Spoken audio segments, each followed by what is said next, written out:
அப்போ அப்போ பரலோகத்திலிருந்து ஞானம் எப்படி முடியும்? வாசிங்க. பரலோகத்திலிருந்து வர ஞானமோ முதலாவது சுத்தமுள்ளதா, உண்மையா, கிளீனஸா, பரிசுத்தமா. இந்த ஏழாவடித்தனம், கண்ணிங்கு, இதெல்லாம் இருக்காது, நீட்டா இருக்கும். அடுத்தது சமாதானம், ஒரு பீஸ்ஃபுல் அங்க இருக்கும்.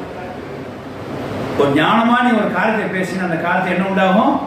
ஒரு சமாதானம் உண்டாகும், ஒரு சுத்தம் உண்டாகும். அடுத்தது சாந்தம் உண்டாகும், கோபம் இருக்காது, இணக்கம், ஒரு ஜாயிண்டா, ஒரு யூனியனா இருக்கும், பிரிவு இருக்காது. அடுத்தது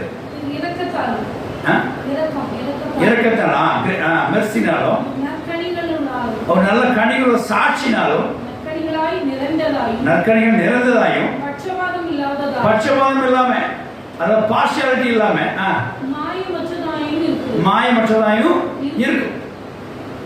மாயை அதாவது சும்மா ஒரு ஏமாத்து வர மாதிரி இருக்காது, சுத்தமா இருக்கும்.